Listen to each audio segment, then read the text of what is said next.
మనకి ఋషులు దార్శనికులు. మనం ఋషులకు రుణపడిపోయాం. అందుకే పుట్టుకతోటే 3 రుణాలు ఉంటాయి.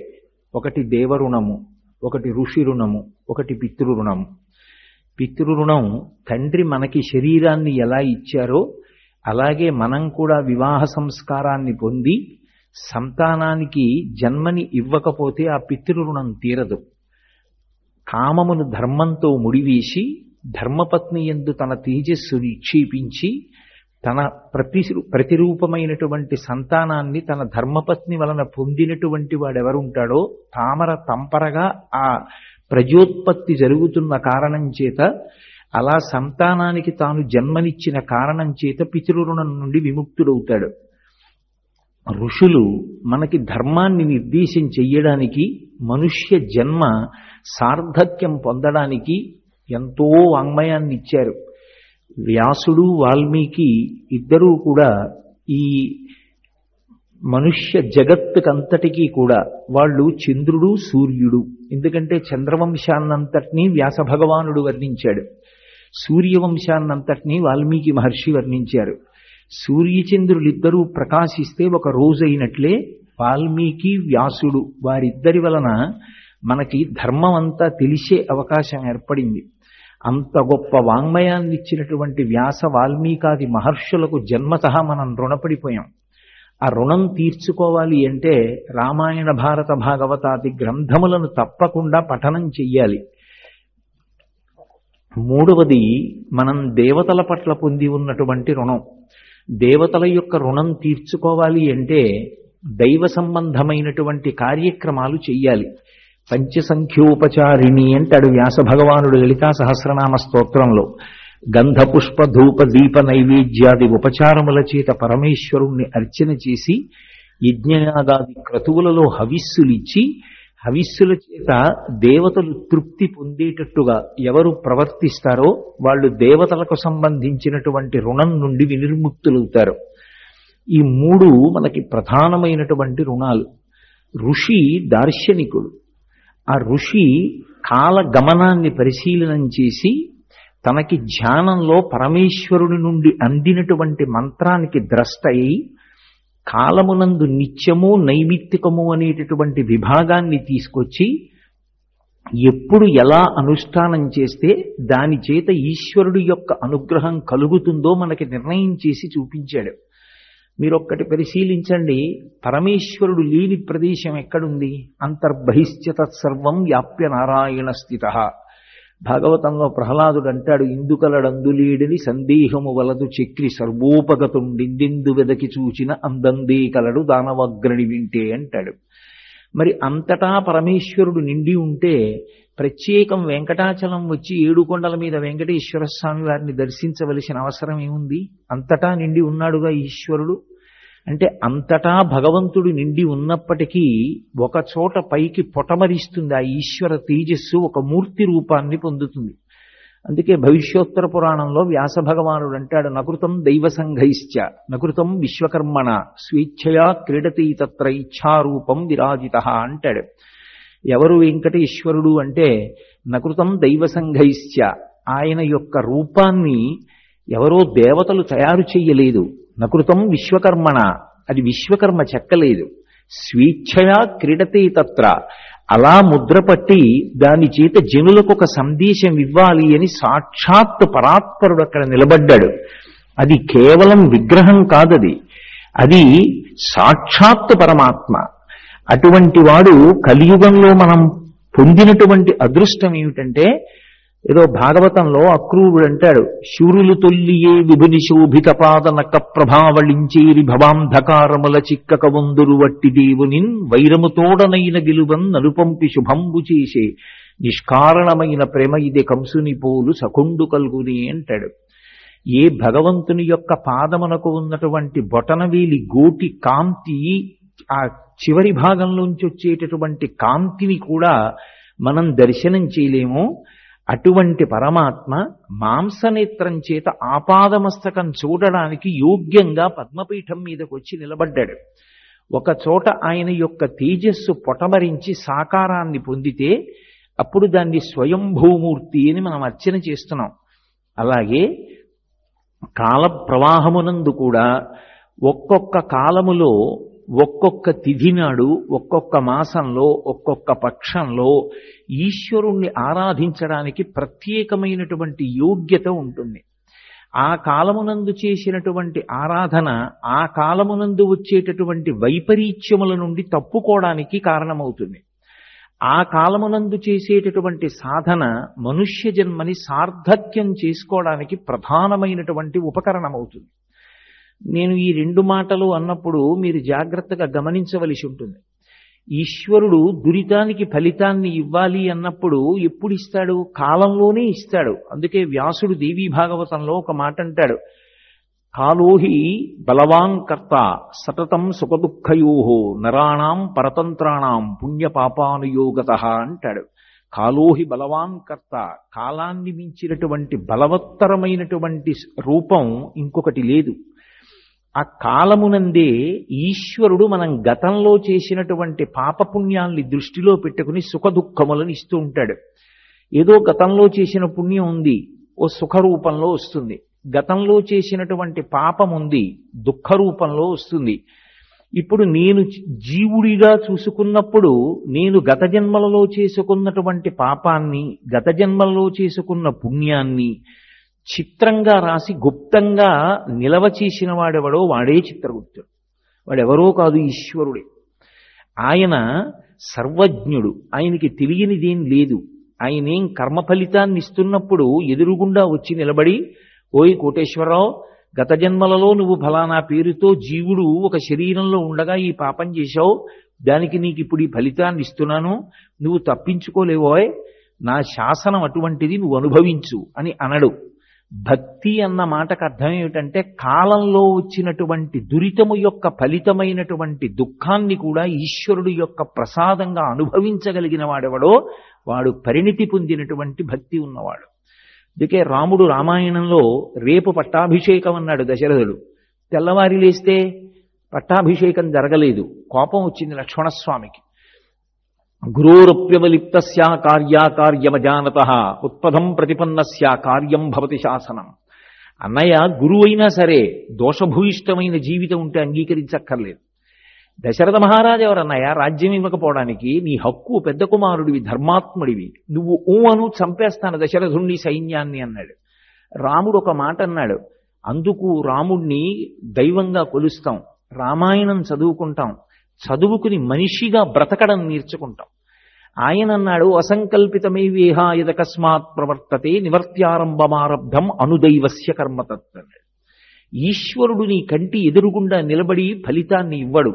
నిన్నను రాజ్యం ఇస్తానన్నవాడెవరు? నాన్నగారే. ఇవాళ రాజ్యం ఇవ్వనన్నదెవరు? నాన్నగారే.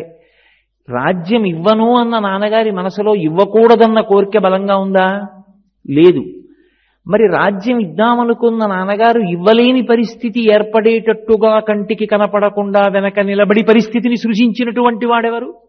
వాడు పరమేశ్వరుడు. వాడు నీ కంటికి కనపడడు.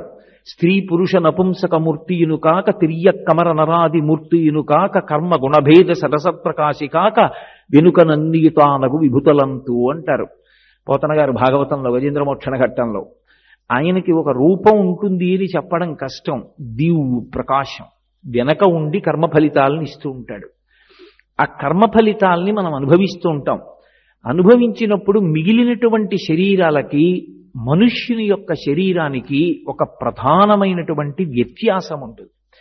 అసలు ఈ ఉపకరణానికి ఉన్న గొప్పతనం ఏమిటో తెలుసుకుంటే కదా దీంతో ఏమైనా అనుష్ఠానం చేయడం. అసలు ఉన్న వస్తువు గొప్పతనం తెలియదు. వాడికి ఆకలి ఇస్తోంది, అమ్మ వండిన సిద్ధాన్నం ఉంది అక్కడ, అన్నం తింటే ఆకలి తీరుతుంది. వాడికి ఆ అన్నం తింటే ఆకలి తీరుతుందని తెలియదు. ఆకలి ఉంది, ఏమిటి ఉపయోగం?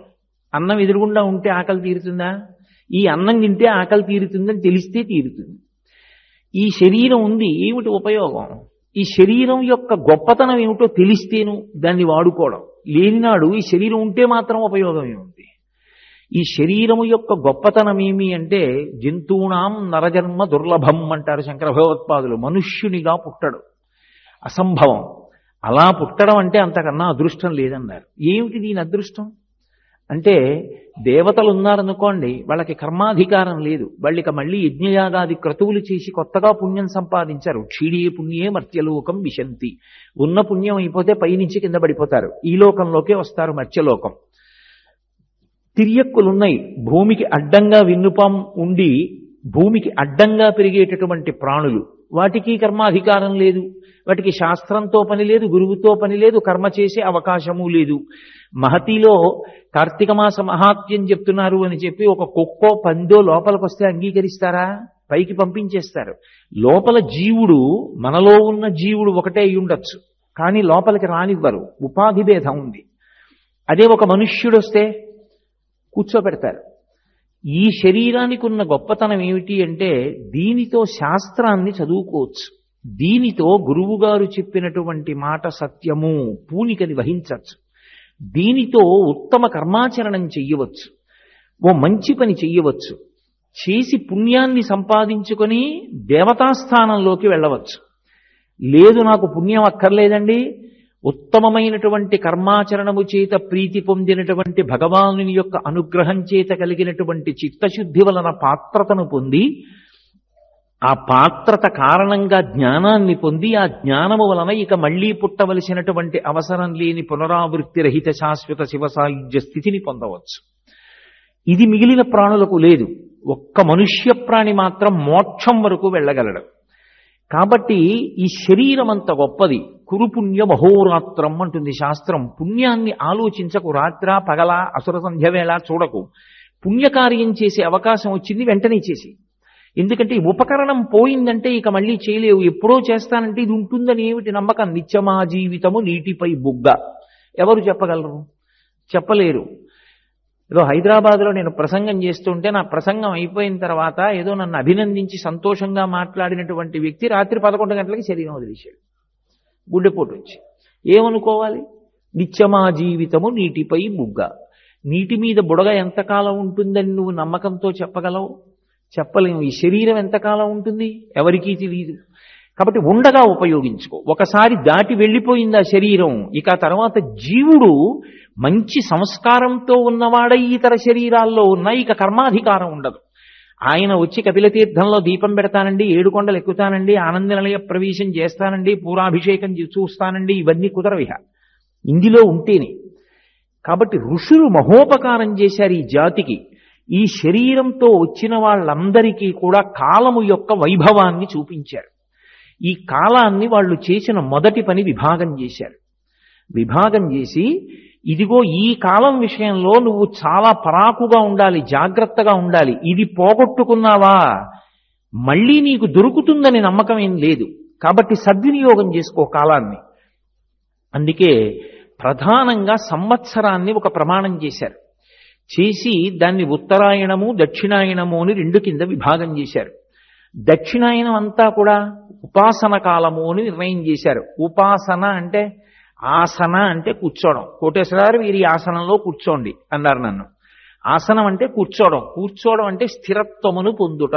నిలబడ్డాననుకోండి, నేను ఎక్కువసేపు అక్కడ ఉండే అవకాశం లేకపోతే నిలబడతాను. సావధాన చిత్తుడనై ఉండాలి అనుకున్నాను అనుకోండి, కూర్చుంటాను. ఇప్పుడు నేను కూర్చున్నాను, మీరు కూర్చున్నారు, సభ అయింది. సభాభ్య సభాపతిభ్యశ్చ భో నమో నమో. ఎందుకని? నేనేదో భగవత్ సంబంధమైన విషయాన్ని సావధానంగా ప్రతిపాదన చేద్దాం అనుకుంటున్నాను, మీరు సాకల్యంగా దాన్ని తెలుసుకోవాలనుకుంటున్నారు జిజ్ఞాసులై. కూర్చోవడము అనేటటువంటి దాంట్లో శ్రద్ధ అభివ్యక్తమవుతుంది. శ్రద్ధ అంటే శంకర భగవత్పాదులు వ్యాఖ్యానం చేస్తారు, శాస్త్రస్య గురువాక్యస్య సత్యబుద్ధ్యావధారణ సా శ్రద్ధ కదితా సిద్ధి యా వస్తూపలభ్యతే. శాస్త్రము సత్యము, గురువు నోటి వెంట వచ్చిన మాట సత్యము. ఈ రెండిటి యందు సత్యము అన్న పూనికని ఎవడు పొంది ఉన్నాడో వాడు శ్రద్ధావంతుడు. అటువంటి వాడికి లభించనిది లేదు. సా శ్రద్ధ కదితా సిద్ధి యా వస్తూపలభ్యతే. వాడికి సమస్తము చేకూరుతాయి. శ్రద్ధ ప్రధానమైనటువంటి కారణము. అటువంటి శ్రద్ధాళువై కూర్చున్నాడు. ఉపాసన. ఉపాసన ఎవరికి దగ్గరగా కూర్చున్నాడు అంటే భగవంతుడికి దగ్గరగా కూర్చున్నాడు. భగవంతుడికి దగ్గరగా కూర్చోవడం అంటే ఏదో దేవాలయంలోకి వెళ్ళి ఆ మూర్తికి దగ్గరగా కూర్చోవడము అని అర్థం చేసుకోకూడదు. భగవంతుని యొక్క అనుగ్రహ శక్తిని, ఆయన మూలాన్ని, ఆయన అన్నిటికీ ఎలా ఆధారమయ్యున్నాడు అన్న విషయాన్ని ఎప్పుడూ లోపల తిప్పుతూ ఉంటాడు. లోపల తిప్పుతూ కదుపుతూ ఉంటాడు. లేకపోతే ఉపాసన అన్న మాటకు అర్థం లేకుండా పోతుంది. ఇప్పుడు వివేకానందుడు ఒక మాట అంటాడు, పూజ గదిలో పూజ చెయ్యాలని కోరుకో, తప్పు కాదు. పూజ గదిలో చచ్చిపోవాలని కోరుకోకు, మహాదోషం. పూజ గది ఒక్కటే ఈశ్వరుడు ఉన్నది అనుకుంటే అంతకన్నా సంకుచితమైన బుద్ధి ఇంకొకటి లేదు. మాతాచ పార్వతీదేవి, పితాదేవో మహేశ్వర, బాంధవా శివభక్తాశ్చ స్వదేశో భువనత్రయం అంటారు శంకర భగవత్పాదులు.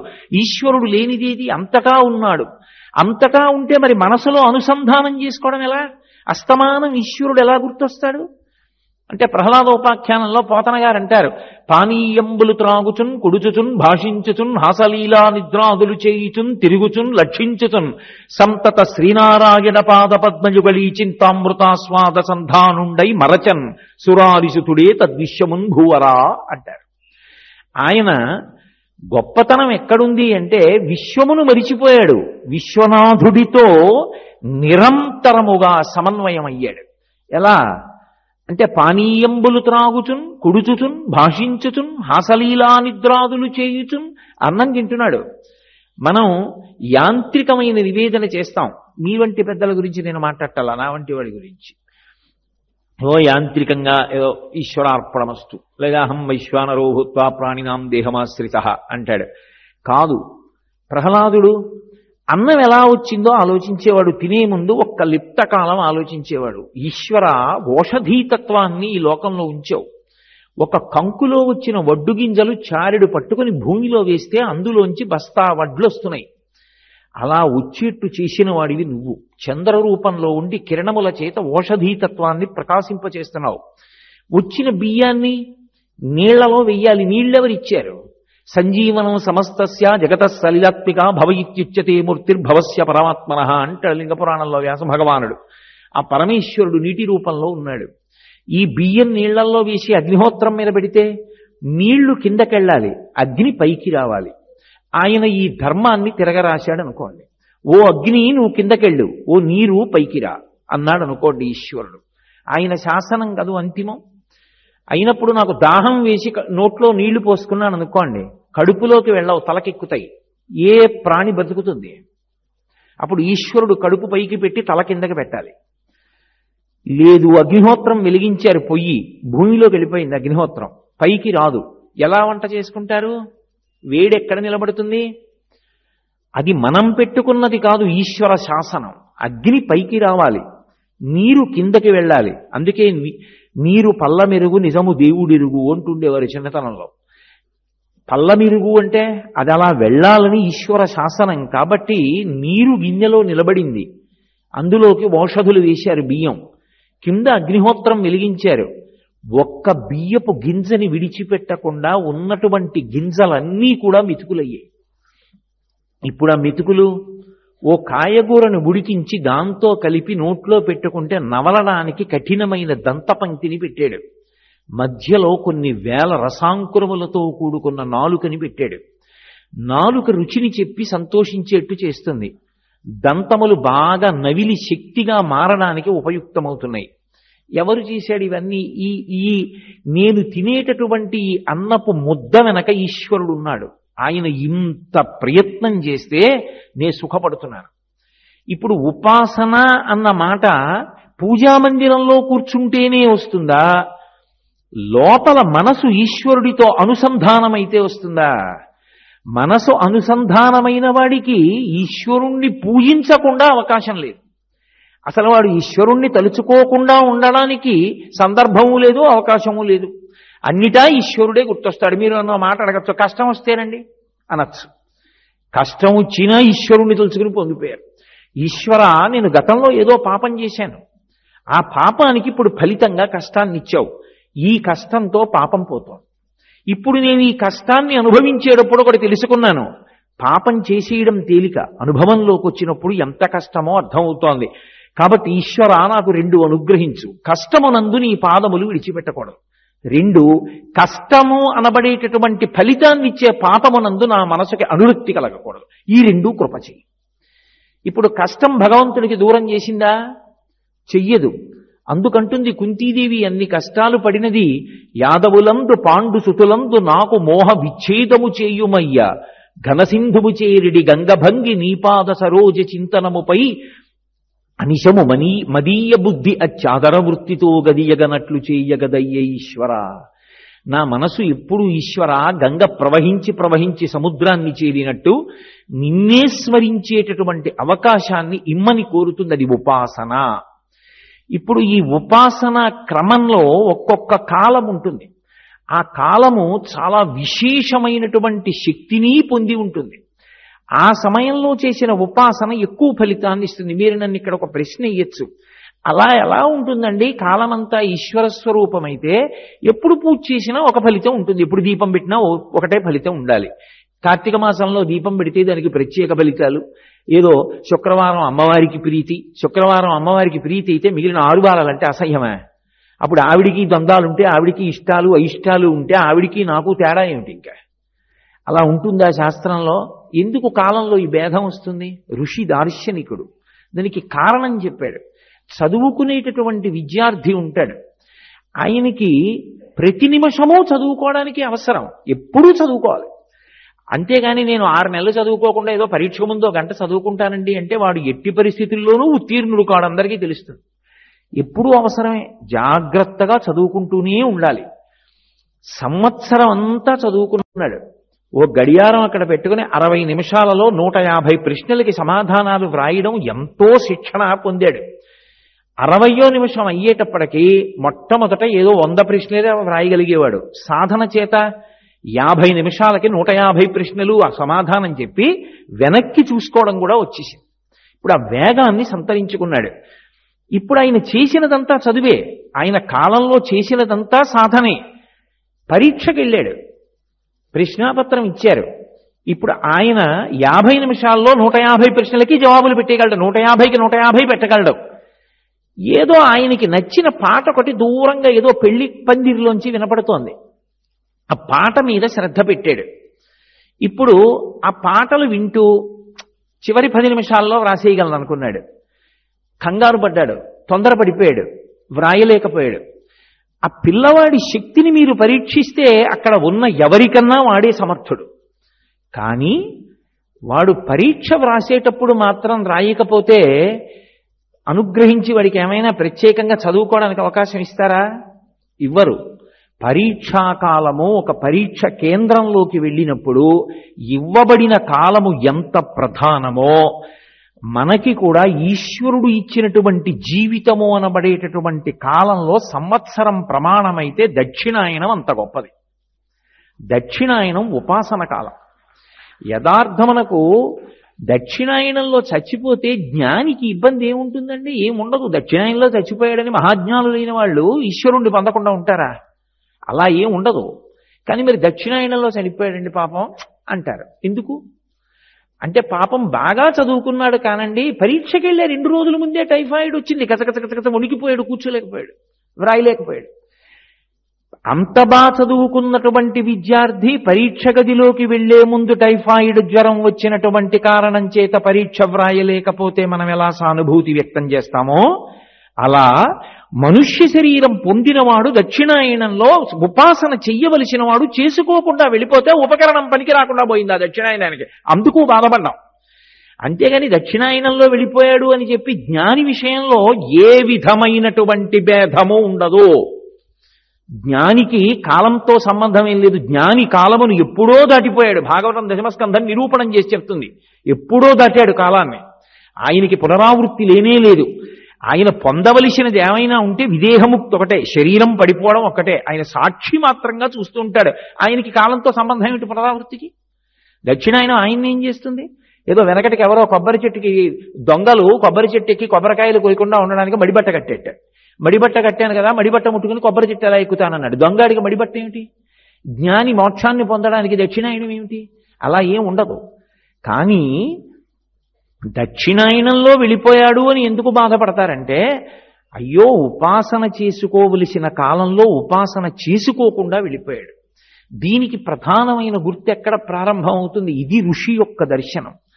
కాలాంతర్గతంగా ఉండేటటువంటి ఉపాసన శక్తిని ఋషులు లెక్క కట్టారు. ఈ సమయంలో నువ్వు ఇది చేసుకోవాలి, ఇది చేసుకోకపోతే పాడైపోతావు, ఇక వెనక్కి రాదు. ఒకసారి కాలం ముందుకు వెళ్ళిందా ఇక వెనక్కి రావడం అన్న మాట లేదు. ఏదో ఇవాళ ఉదయం వెంకటేశ్వరుడు పూరాభిషేకం చూసేటటువంటి భాగ్యం నేను పొందాను. అయితే ఆ అభిషేకానికి వెళ్ళవలసిన సమయానికి వెళ్ళాలి. అప్పుడు నేను ఒక్క గంట అబ్బా నిద్ర వస్తోందని పడుకుని ఒక్క గంట ఆలస్యంగా వెళ్ళాను అనుకోండి, ఇక నేను తల ధ్వజస్తంభానికి వేసి కొట్టుకున్నా లోపలికి పంపించాను. ఒకసారి ప్రారంభం అయిపోయాక ఒక్క గంటేనండి నిద్రపోయానండి, నేను ఎప్పుడు లేస్తానండి, నాకెంతో భక్తి ఉందండి, అభిషేకం అంటే ప్రీతి అండి, నన్ను వదలండి అంటే వదులుతారా? పోయిందంతే. ఒకసారి ముందుకెడితే కాలం ఇక వెనక్కి రాదు. ఆ వెనక్కి రాని లక్షణం ఉన్నటువంటి కాలాన్ని సద్వినియోగం చేసుకోవడం నేర్పడం ఋషుల యొక్క దార్శనికత. అది పోగొట్టుకోకు. కాలంలో ఎప్పుడు ఈశ్వరుని యొక్క ఉపాసన ఎలా చెయ్యాలో వాళ్ళు మనకి నేర్పారు, అందుకు వాళ్ళకి రుణపడ్డాం. అటువంటి ఉపాసన కాలం ప్రారంభమవుతోంది సుమా. గుర్తేమిటి? విష్ణువు నిద్రపోతారు. అందుకే తొలి ఏకాదశి. ఎలా మొదటి ఏకాదశి? అసలు ఈ కాల నిర్ణయం ఒక అద్భుత ప్రక్రియ అండి. నక్షత్రాలన్నీ 27. మొదటి నక్షత్రం ఏది? అశ్విని. అశ్విని నక్షత్రం పౌర్ణమి నాడు ఉంటే అది ఆశ్వయుజ మాసం. మరి అలా అయితే మొదటి నక్షత్రం కాబట్టి ఆశ్వయుజ మాసం ఎప్పుడు ఉండాలి? మొదటికి రావాలి. కానీ 13 అటు 13 ఇటు వదిలిపెట్టి మధ్యలో ఉన్న చిత్రా నక్షత్రంతో చంద్రుడు పౌర్ణమి నాడు ప్రకాశిస్తే చైత్రమాసం మొదటికి వస్తోంది. అస్తవ్యస్తం కాలా? మరి ఎందుకు పెట్టారు ఋషులలా? అంటే ఉపాసనకి సంబంధించినంత వరకు ఆశ్వయుజ మాసమే మొదలు. అందుకే అమ్మవారి పూజలతో ప్రారంభం అవుతుంది. తమోగుణం విరిగితే కదూ అసలు ఈశ్వరుడి దగ్గర నిలబడ్డం. తమోగుణం ఉన్నన్నాళ్ళు నిలబడడం అన్న ప్రక్రియ ఎక్కడుంటుంది? ఉపాసన ప్రారంభం ఆశ్వయుజం. ఉత్తరాయణానికి వసంత నవరాత్రులకి ఆలవాలం చైత్రమాసం. అలాగే మీకు ఉపాసన దగ్గరికి వచ్చేటప్పటికి ఎన్ని ఏకాదశులున్నా తొలి ఏకాదశి అంటారు తెలుగు వాళ్ళు. తొలి అంటే ప్రారంభము, మొట్టమొదటిది. మొట్టమొదటి ఏకాదశి ఏది అంటే దక్షిణాయనంలో వచ్చేటటువంటి ఆషాఢమాసంలో వచ్చేటటువంటి శయనేకాదశి అంటారు. అంటే శ్రీ మహావిష్ణువు క్షీరసాగరంలో పడుకుంటారు. పడుకుని ఆయన నిద్రపోతారు, యోగ నిద్ర అంటారు. ఆయన మళ్ళీ ఎప్పుడు లేస్తారు నిద్ర అంటే ఇదిగో మొన్నటి రోజున ఆయన నిద్ర లేచారు. ఉత్తైన ఏకాదశి అంటారు. ఈ కార్తీక మాసంలో వచ్చేటటువంటి శుక్లపక్ష ఏకాదశి నాడు నిద్ర లేచి ద్వాదశి తిథి నాడు ఆయన బృందావనంలోకి ప్రవేశిస్తారు. మొట్టమొదట బృందావనంలోకి వస్తారు. అందుకని అది క్షీరాబ్ది ద్వాదశి, ఆయన లేచినటువంటి ద్వాదశి కాబట్టి అని. ఆ ద్వాదశి పరమాద్భుతమైన తిథి. ఋషి దర్శనం చేశాడు, విష్ణువు నిద్ర లేచి వస్తారు ఇప్పుడు. అది మనకి తెలుస్తుందా? తెలియదు. ఋషి దర్శనం చేశాడు. అదిగో ఆ కాలము పరమ పవిత్రము. నిన్నటి రోజు సాయంకాలం సహస్రదీపాలంకార సేవలో కూర్చున్నాను నేను. కూర్చుంటే ఒక్కొక్కరి యొక్క ప్రాజ్ఞత అలా ఉంటుంది. గురువుని స్మరిస్తే ఎంతో సంతోషిస్తాడు ఈశ్వరుడు. సహస్రదీపాలంకార సేవ జరుగుతుంటే ద్వారం లక్ష్మి గారు భజగోవిందని జరిగారు. అలాగే డోలు సన్నాయి వాయించే వాళ్ళు క్షీరాబ్ది శయన అంటూ వాయించారు. ఎదురుగుండా అనంతమైన దీపాల మధ్యలో క్షీరాబ్ది ద్వాదశి నాడు స్వామి ఊయల ఊగుతున్నాడు. ఏమిటి తొలేకాదశది? ఏమిటి ఆయన నిద్రపోవడం ఏమిటి? ఇక ఆయన కూడా నాలాగే నిద్రపోయి, ఆయన కూడా నాలాగే నిద్రలేచి, నేను ఇంకా నయం రాత్రి పడుకుంటాను పొద్దున్న లేస్తాను. ఆయన ఏమిటి మహాన్యాయం? ఇవిడ ఆషాఢ మాసంలో పడుకోవడం ఏమిటి? కార్తీక మాసంలో లేవడం ఏమిటి? ఇన్నాళ్ళు నిద్రపోయేవాడు లోకపరిపాలకుడు ఏమిటి? ఆయన ఏం పరిపాలన చేస్తాడు? ఆయన అంత నిద్రపోతే, అంత గాఢ నిద్రపోతే క్షీరసాగరంలో అసలు లోకాల్ని చూసేవాడెవరండి? స్థితికారుడు శ్రీ మహావిష్ణువు. ఆర్తితో పిలిచినంత మాత్రం చేత పలుకుతాడు. పిలవడం అంటే ఏదో పెద్ద గట్టిగా అరిచి పిలవక్కర్లేదు. మనసులో ఏదో ఒక మూల గొణిగితే చాలు. గజేంద్రుడు గొణిగేడు. ఏం పెద్ద ఓపికండి పిలిచాడేమిటి? అప్పటిక మొసలి పట్టి కరిచేసి శరీరంలో ఓపిక అంతా అయిపోయింది. ఆయనే చెప్పాడు, లావొక్కింతయు లేదు ధైర్యము విలోలంబయ్యే ప్రాణంబులా ఠావులు దప్పెను మూర్ఛ వచ్చే తనువున్ దశ్యన్ శ్రమం బయ్యడి నీవే తప్పజి తప్పరం వెరుగ మన్నింపందగున్ దీనునిన్ రావే ఈశ్వర కావవే వరద సంరక్షింపు భద్రాత్మక అన్నాడు. అంటే ఇప్పుడు రావడం కుదరదు లేవయా, నేను నిద్రపోతున్నాను, నువ్వు పిలిచావు కానీ నాకు వినపడలేదు, మంచి నిద్రలో ఉన్నానని విష్ణు అన్నారనుకోండి, ఇంకా అంతకన్నా అన్యాయమైన విషయం లోకంలో ఉంటుందా? ఆయన నిద్రపోవడం ఏమిటి, ఆయన నిద్రపోతే తొలి ఏకాదశి ఏమిటి, ఆయన నిద్ర లేవడం ఏమిటి, బృందావనంలోకి రావడం ఏమిటి, ఏదో లౌకికంగా అనడానికి బాగుంటాయేమో కానీ నిజంగా జిజ్ఞాసులు ఈయన పిల్లలు అడిగారనుకోండి, ఏమన్నా ఆయనే నిద్రపోతే ఆ కాలంలో ఇంకా ఎంత గొప్ప గొప్ప పాపాలు చేసినా చూసేవాడు లేనట్టేగా స్థితికారుడు లేనప్పుడు. కాబట్టి దక్షిణాయనం గొప్పదేమిటి, పాపాలు చేసుకోవడానికి అలవాలవాలి, స్థితికారుడు చూడడు, కాబట్టి ఎవడూ పట్టించుకునేవాడు లేడు.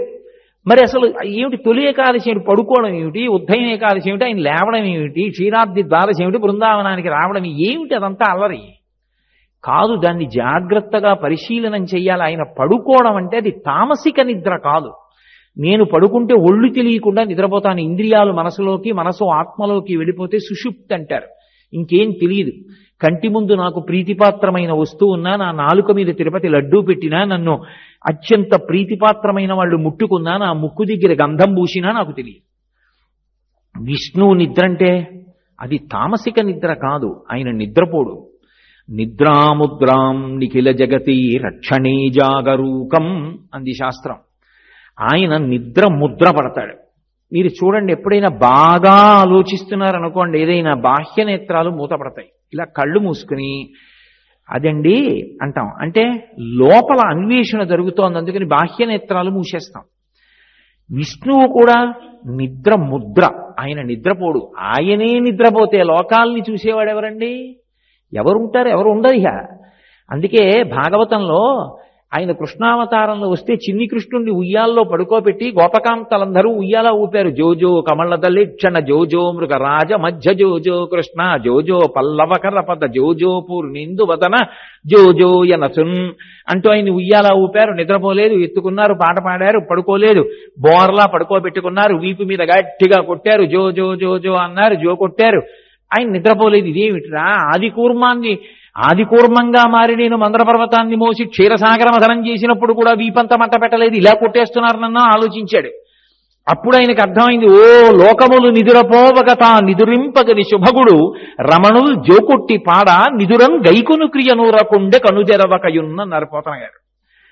అందరూ నిద్రపోతుంటే నిద్రపోకుండా జాగరూకుడై లోపల ఆత్మస్వరూపి అయి తెలివిగా ఉండి సమస్తాన్ని చక్కబెట్టి తెలుసుకునేటటువంటి విష్ణువు నిద్ర లేనివాడు.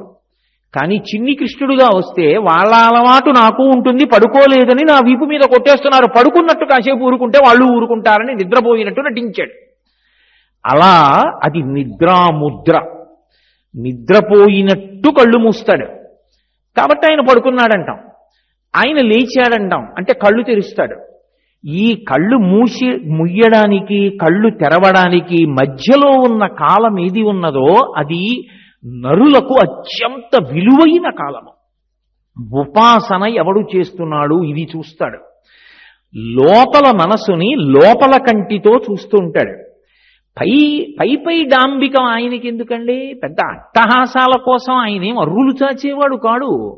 ఆయనకి కావలసింది ఏమిటంటే మనస్సు. అందుకే 1కి 10 మాటలు చెప్తాడు. పత్రం పుష్పం ఫలం తోయం యోమే భక్త్యా ప్రయచ్చతి అంటాడు. నువ్వు ఏం తెచ్చావన్నది ఎవడకు కావాలి రావా, నేనేం సృష్టించినవే. నీ మనసు అక్కడ పెట్టావా, ప్రీతితో ఇచ్చావా, భక్తితో ఇచ్చావా చెప్పు, వెంట పడి తింటారు. దళమైన పుష్పమైనను ఫలమైనను సలిలమైన బాయని భక్తిని కొలచిన జనులర్పించిన ఎలమింద్రు చిరాన్నముగా ఏను భుజింతున్నన్నాడు కుచేలోపాఖ్యానంలో. నువ్వు పట్టుకొచ్చి ఓ ఆకి పండి నీళ్ళి ఏమి నాకు అభ్యంతరం లేదు, ప్రేమతో స్వామి తినాలి అన్న కోరికతో నువ్వు పట్టుకొచ్చి వెంట పడి తింటాను. మనసు ప్రధానం ఈశ్వరుడి దగ్గర. భక్తి అంటే పర్యాయపదం ప్రేమ. ఆయన ఉన్నాడు అన్న భావనతో నువ్వు చేసినది ఏదుందో దాన్ని ఆయన స్వీకరిస్తాడు.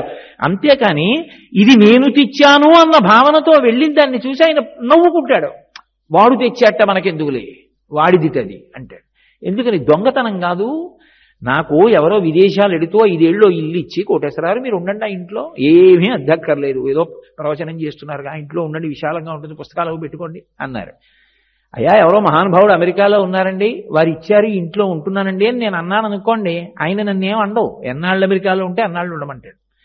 నేను ఆయన లేడు కదా, ఆయనకి తెలియదు కదా అనుకుని ఇల్లు నాదేనండి అండం మొదలెట్టాను అనుకోండి, ఆయనకి తెలిసి ప్రత్యేకం అమెరికా నుంచి వచ్చి ఖాళీ చేయిస్తాడు. ఈశ్వరుడు కూడా అంతే. ఇది ఆయనది అన్న భావన త్రికరణ శుద్ధిగా మనకుంటే చాలదే నివేదన. ఆయన సంతోషిస్తాడు. అసలు ఆ ప్రీతి లేదనుకోండి లోపల, ఆయనకి పై పై పటాటోపం ఆయనకి అక్కర్లేదు. ఆ ఉపాసన అంటే భగవంతునికి దగ్గరగా కూర్చుని అనుసంధానం చేస్తున్నాడా మనసుని. బాహ్యంలో ఆడంబరమా, లోపల నిజంగా భగవంతుని యందు భక్త్యా, ఇది పట్టుకు చూస్తూ ఉంటాడు ఆయన. వీడు లోపల ఎలా ఉన్నాడు ఇది ఆయనకి కావాలి. పైన వీడెవరై ఉన్నాడు అది ఆయన ఇచ్చిన విభూతే. చాగంటి కోటేశ్వరరావు గారు ఉపన్యాసాలు చెప్పాడు దేనివల్ల? ఆయన అనుగ్రహిస్తేను. ఆయన ఊపిరొక్క 5 నిమిషాలు ఇలా పట్టుకున్నాడు అనుకోండి, ఏమిటి నా బ్రతుకు, ఎక్కడి నుంచి చెప్తాను? పటకార పైన నా చేత్తో పట్టుకుంటేను అది పాలగిన్నెను పట్టుకోవడం. నన్ను పటకార అంటారండి, పాలగిన్నె నేనే పెట్టుకుంటానండి అని అహంకరించింది అనుకోండి, పైన పట్టుకోవడం మానేస్తే దాని బతుకేమవుతుంది? పైన చెయ్యి పట్టుకుంది కాబట్టి అది పాలగిన్నె పట్టుకుంది. చెయ్యి పట్టుకోనప్పుడు పటకార పాలగిన్నె ఎలా పట్టుకుంటుంది? వాడు పట్టుకున్నాడు కాబట్టి, వాడు లోపల నుంచి పలుకుతున్నాడు కాబట్టి ఒక్కొక్కడికి ఒక్కొక్క కీర్తి. వాడది అలా విభూతిగా ఇవ్వకపోతే ఎక్కడి నుంచి వస్తుందా గౌరవం? ఇది తెలుసుకుంటే వాడికి కింకరు. దాసోహం కోసలీంద్రస్య రామస్య క్లిష్టకర్మణ అంటారు హనుమ. అది లేనినాడు అహంకారం. ఇది ఆయన చూస్తుంటాడు. ఆ గీత దగ్గర ఎక్కడున్నాడు వీడు, ఏ స్థాయిలో ఉన్నాడు, ఇది పైకి దొరుకుతుందా? పైకి దొరకదు. ఎవడేం తెచ్చాడు తెలుస్తుంది, వాడు ఏ భావనతో తెచ్చాడు ఎలా తెలుస్తుంది? అది దొరికేది కాదు. గభీరే కాసారే విశతి విజనే ఘోర విపినే విశాలే శైలీ చ భ్రమతి కుసుమార్థం జలమతి సమర్ప్యై చేతస్సరసిజముమానాధభవతే సుఖేనా వస్తాతుం జనయ్య నజానాతి కిమహో అంటారు శంకర భగవత్పాదులు శివానంద లహరిలో.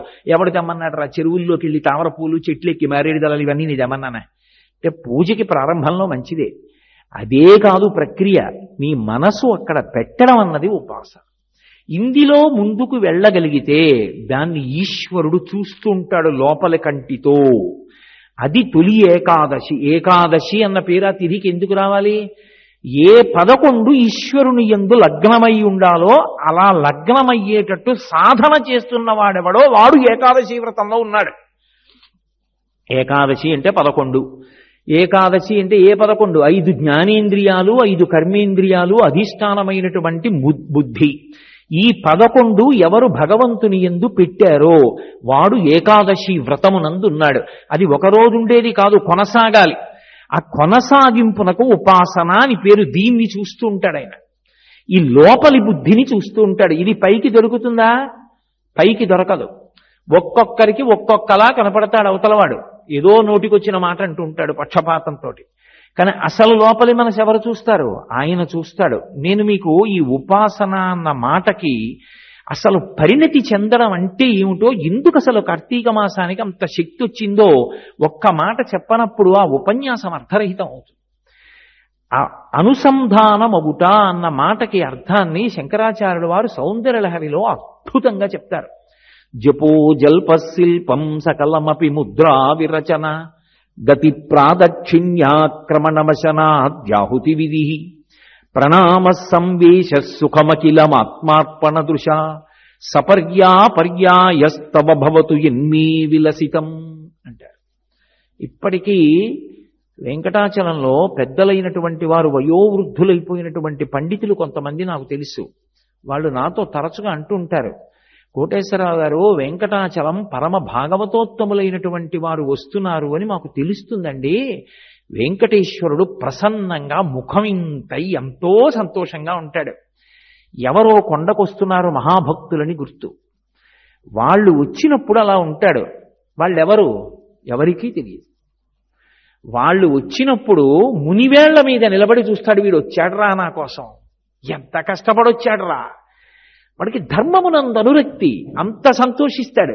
వాడు వెళ్ళిపోయాడు. తండ్రికి పిల్లవాడు వెళ్ళిపోతే ఎలా బెంగగా ఉంటుందో అలా చిన్నబుచ్చుకుంటాడు. ఆయన వెళ్ళిపోయాడు. నాకు ఎన్నో సందర్భాల్లో చెప్పారు కూడా, సరే సభాముఖంగా కొన్ని చెప్పడం బాగుండదు, పేర్లు చెప్పడం బాగుండదు. పరమేశ్వరుడి ప్రీతి దేని యందు అంటే ఈ అనుసంధానమునందు. శంకరులు అంటారు, జపో జల్పశిల్పం. మాట్లాడడం అందరం మాట్లాడతాం. ఈశ్వరుడు ఇచ్చినటువంటి అనుగ్రహం, ఆయన స్వరపేటిక పెట్టాడు కాబట్టి మాట్లాడుతున్నాం, లేకపోతే ఎక్కడి నుంచి మాట్లాడతాం? మాట మాట్లాడేటప్పుడు ఈ మాట నేను ఎందుకు మాట్లాడగలుగుతున్నాను అన్నది అనుసంధానం చేసుకుని ఈశ్వరుడికి కృతజ్ఞత ప్రకటించిన వాడెవరో వాడు నిరంతర భక్తి తత్పరుడు. నేను శ్రీరామ అనగలను, నేను కృష్ణ అనగలను, నేను విష్ణు సహస్రం చదవగలను, నేను లలితా సహస్రం చదవగలను, నేను సౌందర్యలహరి చదవగలను. ఏది ఒక కుక్కని రామ అనమనండి, ఒక్కసారి రామ అంటే చాలు తరించిపోతుంది. కానీ కుక్క అనగలదా? అనలేదు. నేను అనగలను, నేను అనగలిగిన ఉపకరణాన్ని పొంది ఉన్నాను, కంఠంలో స్వరపేటికి ఉంది. ఉంటే మాత్రం నేను రామ అనగలనా? అక్కర్లేని మాటలు ఎన్నో అంటాను, రామ అని మాత్రం అన్నాం. అందుకే భక్తులైన వారు నేనంటాననలేదు, నువ్వు అనిపించన్నారు. అది భక్తి. అందరూ భగవన్నామని చెప్పగలిగిన వాళ్ళైతే అక్రమాలిన మాటలు మాట్లాడడం ఎందుకు వచ్చింది? అలా పలకాలన్నా ఆయన అనుగ్రహం ఉండాలి, ఉన్నవాడు పలుకుతాడు. అందుకే నేను పలుకుతానని లేదు రామదాస్ గారు. హరునకు విభీషణులకు అద్రిచకున్ తిరుమంత్రరాజమై కరికి నహల్యకున్ ద్రుపద కన్యకునార్తి హరించు చుట్టమై బరగిన ఎట్టి నీ పతితపావననామము నాదు జిహ్మపై నిరంతరము నటింపచేయుమి కదా చరధీకరుణాపయోనిధి అన్నాడు. రామా నువ్వు పలికించు నీ నామం, నేనెక్కడ పలుకుతాను రామా అన్నాడు. నిజమైన మాట అంటే అది. ఈశ్వరుడి దగ్గర యథార్థం చెప్పుకున్నారు పెద్దలు. ధూర్జటి కాళహస్తీశ్వరుడి దగ్గరికి వెళ్ళి చెప్పాడు, రోషీరోజదు కామినీ జనుల తారుణ్యోరు సౌఖ్యంబులన్ వాసీ బాజత పుత్రమిత్రధన సంపద్భ్రాంతి వంచాలతల్ కోచీకోయదు నా మనంబకట నీకున్ ప్రీతిగా సత్క్రియలు చేసి చేయుదు దీని త్రుళ్ళనతవే శ్రీకాళహస్తీశ్వర అని చెప్పాడు. అది వాడు ఉన్నాడని నమ్మకం. వాడి దగ్గరికి వెళ్ళి మహానటుళ్ళ చాలా భక్తి తత్పరుళ్ళ దొంగ వేషాలు వేయడం కాదు. ఈశ్వరా నా ఎంది లోపం ఉంది, దీన్ని దిద్దు, నన్ను నీవాణ్ణి చేసుకో. ఏమిటో ఈ అనురక్తి పోవట్లేదు, అర్థం లేని ఆకర్షణ, ఈశ్వరా దాన్ని తొలగించవయా అని ఎవడు నిజంగా చెప్పుకున్నాడో వాడు ధన్యాత్ముడు. అందుకు కదా ఆయన దగ్గరికి వెడితే ఒక లోపం కాదు వెంకటేశ్వర ఆయనదు. అజ్ఞానినా మయా దోషాన్ అశేషాన్ విహితాన్ హరే క్షమస్వత్వం క్షమస్వత్వం శేషశైల శిఖామణే. ఒకటా రెండా? నా లోపాలు ఎన్నో చెప్పడం నా వల్ల కాదు, నీ గుణాలు ఎన్నో నా లోపాలన్నీ. ధరతీ సభ కాగజకరవు లేఖిని సభ బనరాయి సాత సమందికి మసిగరవు హరిగణు లిఖాన జాయ్ అంటాడు కబీర్దాస్ గారు. సప్త సముద్రాల్లో ఉండేటటువంటి జలాల్ని సిరా చేసుకుని అరణ్యాలలో ఉన్నటువంటి కలపనంతటినీ కళాన్ని చేసి భూమండలాన్నంతటినీ కాగితం చేసి ఓ శ్రీహరి నీ గుణములను వ్రాయడం మొదలు పెడితే నాకు ఈ సమాగ్రి సరిపోలేదు అన్నాడు. ఆయన గుణములు వ్రాయడం ఎంత కష్టమో నా లోపాలు చెప్పడం అంత కష్టం. అవి అసంఖ్యాకములు, ఇవి అసంఖ్యాకములు. అయితేనే దూది పర్వతంలో నిప్పు నిరుసు చాలదా పడితే కాలిపోవడానికి? క్షమస్వత్వం క్షమస్వత్వం శేషశైల శిఖామణి. క్షమించు స్వామి. త్రికరణ శుద్ధిగా అడగాలి, శ్లోకం నిలబడి చదివేయడం కాదు. నిజంగా అడిగితే ఒక్కసారి చాలు. సకుర్ణత్వా నత్వా కథమివ సతాం సన్నిధతే మధుక్షీరద్రాక్ష మధురి మధురీణాహ పణితయ అంటారు శంకరుల సౌందర్యలహరిలో. సకుర్ణత్వా నత్వా, అటువంటి సద్బుద్ధితో ఒక్క మాట నమస్కరించి అడిగితే చాలు. అనుగ్రహ ప్రదాత అనుగ్రహిస్తాడు. ఒక్కొక్కరి మనసు అలా ఉంటుంది, అంత ఆర్ద్రంగా ఉంటుంది. గురురాజు గారిని పైన వెంకటాచలంలో స్వామివారి నిరంతర సేవ చేస్తాడు. నేను ఒకసారి చాలా చిన్నపిల్లవాడు, అతనితో నేను ఒక మాట అన్నా, గత జన్మలలో ఎంత తపస్సు చేశావయ్యా, ఎప్పుడు స్వామివారి సేవ చేసుకుంటున్నావు, ఇంత చిన్న వయసులో ఎంత అదృష్టవంతుడివి అన్నాడు. నేను ఆయన అన్న మాట మరిచిపోలేని జీవితంలో. ఆయన అన్నాడు, నా తపస్సు కాదు కోటేశ్వరరావు కారణం, ఆయన కారుణ్యం, పాపులను దగ్గర చేసుకుని మా పాపాలు పోగొడుతుంటాడు, అందుకు ఇచ్చాడు అవకాశం. ఎంత ఆర్ద్రత, ఎంత అర్హత! అది మనిషి మనసులో ఉండవలసిన లక్షణం. అది నోటితో అనడం కాదు, అతని గుండె లోతుల్లోంచి అన్నాడు అన్నమాట. అదిగో అలా నిజమేనండి. మేము ఎంత తపస్సు చేశామో అని ఉంటే వేరుగా ఉంటుంది. నిజమే, ఏ అదృష్టం లేకుండా ఎందుకు చేరుతాడు అక్కడ? కాదు. కానీ ఆయన అలా భావన చేసుకుని స్వామి నన్ను అనుగ్రహించావా అన్నాడు. ఓ పోతన గారు అన్నారు ఆ మాట, పలికిడిది భాగవత మాట, పలికించు విభుండు రామభద్రుండట, నే పలికిన భవహరమగునట, పలికెద వీరుండుగాధ పలుకగనేలా. నీరాశా భాగవతం అనలేదు ఆయన, రాయించుకున్నాడు రాముడు నా చేత. ఎందుకు రాయించుకున్నాడంటే, నేను ఆ భాగవతాన్ని పలికితే ఇక మళ్ళీ నేను పుట్టవలసిన అవసరం లేకుండా చెయ్యాలని, నా పాపాలు ఎక్కువ ఉన్నాయని నన్ను ఉపకరణం చేసుకున్నాడు. కానీ ఆయన ఏం పలికిస్తున్నాడో అది పలుకుతాను, నాకు స్వాతంత్ర్యం ఎందుకు అన్నాడు. ఈ మైకు నీ చెప్పింది చెప్తుంది తప్ప, ఏమిటో ఈ కార్తీక మహత్యం ఏమిటో నాకు ఇష్టం లేదు, నీ రామాయణం చెప్తానని చెప్తుందా? నేనేం చెప్తే అది చెప్తుంది. దానికేం స్వాతంత్ర్యం లేదు. పోతన గారు అలా అన్నారు, రాముడు ఏం పలికిస్తున్నాడో అది పలుకుతోంది ఈ శరీరం తప్ప, రాముడు పలికించనిది, రాముడు ఇది చెయ్యి అన్నది కాకుండా ఇంకొకటి చెప్పే స్వాతంత్ర్యం నాకు అక్కర్లేదన్నాడు. అది పరిణితి. నువ్వు ఏం రాశావన్నది కాదు ప్రధానం, నువ్వు ఎంత భక్తితో రాశావన్నది ప్రధానం. ఇది మహానుభావుని యొక్క కలంలోంచి జాలువారినటువంటి భావన విశేషం. కాబట్టి సంస్కారం అబ్బితే మాట మాట్లాడడం గొప్ప కాదు, మాట మాట్లాడడానికి స్వరపేటిక పెట్టిన వాడెవరు? కాబట్టి నా మాట ఇతరుల బాధకు కారణము కాకుండుగాక, నా మాట ఎప్పుడూ ఇతరుల యొక్క మనశ్శాంతికి కారణముగాక. ఇప్పుడు ఆ మాట విలువ గుర్తించాడు, అది పరమేశ్వరుడు ఇచ్చాడు స్వరపేటిక, అది మిగిలిన ప్రాణులకు లేదు, నాకుంది, ఇప్పుడు ఉపయోగపడింది. ఒక మాట మాట్లాడితే ఈశ్వరుడికి కృతజ్ఞత చెప్తాడు, ఈశ్వరా ఈ కంఠం పెట్టావు కాబట్టి రక్షించావు, అదృష్టవంతుడు. అది ఉపాసన. ఇప్పుడు ఆయన పూజామందిరంలో ఎంతసేపు కూర్చున్నాడంటే అని అడగకూడదు, ఆయన మాట మాట్లాడితే ఈశ్వరుణ్ణే స్మరించి కృతజ్ఞత చెప్తాడు. సకలమపి ముద్రా విరచన, ఆయన ఇప్పుడు ఇలా అండవు. ఎందుకంటే ఈ చెయ్యి కదలక ఎన్నో మందులు పుచ్చుకొని విద్యుద్ఘాతం పొందుతున్న వాళ్ళు ఉన్నారు చెయ్యి కదలాలని. ఆయన అనుగ్రహం ఈ చెయ్యి కదులుతోంది. ఈ చెయ్యి కదలిక ఇతరుల శాంతికి కారణం కాదు. మీరేం బెంగ పెట్టుకోకండి అని ఇలా అనడానికి పనికి రావాలి, ఇలా అనడానికి నా చెయ్యి పనికి రాకూడదు జీవితంలో. ఎందుకని? ఈ చెయ్యి కదులుతోంది అంటే వెనక పరమేశ్వరుడు నుండి కదిలే అవకాశం ఇచ్చాడు. దీని కదలికలు ఎప్పుడూ ఇతరుల శాంతికి కారణముగాక, ఈ కదలికలు ఎప్పుడూ ఇతరుల అశాంతికి కారణము కాకుండుగాక. ఇప్పుడు ఏమైంది? ఆయన ఏ అవయవాన్ని కదిపినా అవి ముద్రలవుతాయి తప్ప మంత్రజపానికి ఆయన మామూలుగా కదిపినటువంటి కదలికలు కావు. అది భక్తి. అది పండుతూ ఉండాలి, అది పెరుగుతూ ఉండాలి, విస్తరించాలి. అంతేగాని భక్తికి పూజామందిరం ఒకటే అంటే రావణ భక్తి అవుతుంది. నియుజ్యమానాస్తు గజాస్సు హస్తా సఖేశ్చరాస్తోత్పలపత్రహస్తా బభూవ దేవీ చ కృతాసు హస్తా లక్ష్మీస్తదా పత్నిని పద్మహస్త అంటారు మహర్షి రామాయణంలో. పుష్పక విమానంలోకి వెడతాడు, గజలక్ష్మిని ఆరాధన చేస్తాడు, బయటికి వస్తాడు, లక్ష్మీ స్వరూప అయినటువంటి సీతమ్మని చూడకూడని చూపు చూస్తాడు. గృహలక్ష్మి గృహే గృహే. పద్మావతి అమ్మవారి మందిరంలోకి వెళ్లి పద్మావతీదేవిని దర్శనం చేసి బయటికి వస్తున్నప్పుడు నీకు కంటికి కనపడిన సువాసినులందరూ ఆ పరదేవతా స్వరూపిణులే. ఆ భావన నీకున్ననాడు నువ్వు నిరంతరం అమ్మవారి దర్శనం చేస్తున్నావు. అక్కడికి వెళ్ళి నమస్కారం పెట్టి బయటికి వచ్చి చూడకూడని చూపు చూస్తే ఆ అమ్మవారికి తెలియదు నువ్వు ఎటువంటి చూపు చూస్తుంటావో, అసహ్యించుకుంటుంది. చీ నువ్వు వస్తే నాకు పరమ అసహ్యం రా అంటుంది. యోగ్యత కలిగిన పుత్రుడు అంటే అమ్మ సంతోషించే కొడుకు అంటే లోచూపుని అమ్మ లోచూపుతో చూస్తుంది, లోచూపుని అయ్య లోచూపుతో చూస్తాడు. ఇది ఉపాసన కాలంలో మరీ ప్రత్యేకంగా చూస్తారు. పరీక్షాకాలం విద్యార్థికి లాగా జీవితం సార్థక్యం పొందే కాలం. అందుకని ఆషాఢ శుద్ధ ఏకాదశి ఆయన పడుకుంటున్నాడు అంటారు. అంటే నువ్వు జీవితాన్ని సార్థక్యం చేసుకో, నీ మనసుని భగవంతుని యందు పెట్టడానికి ప్రయత్నం చెయ్యి. ఇప్పుడు కర్మేంద్రియములు దానికి సాధనం. ఇది జాగ్రత్తగా పట్టుకోవాలి. అభ్యాసయోగేన తతో మామిచ్ఛాప్తుం ధనంజయ అంటాడు శ్రీకృష్ణ భగవానుడు భగవద్గీతలో. నా మనసు పెట్టు అన్నారనుకోండి. ఇప్పుడు నేను మీ దగ్గరికి వచ్చాయా, మీ అందరూ మనసుని భగవంతుడి దగ్గర పెట్టండి అన్నాను అనుకోండి, వెంటనే అందరం మనసు భగవంతుడి దగ్గర పెట్టేశాం అనుకోండి, అయిపోయిందంటే అందరూ యోగులు అయిపోయారు.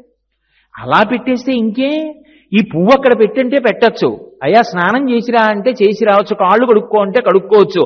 మనసు ఇక్కడ ఉంచంటే ఉంటుందా? అంత తేలిక విషయం కాదు.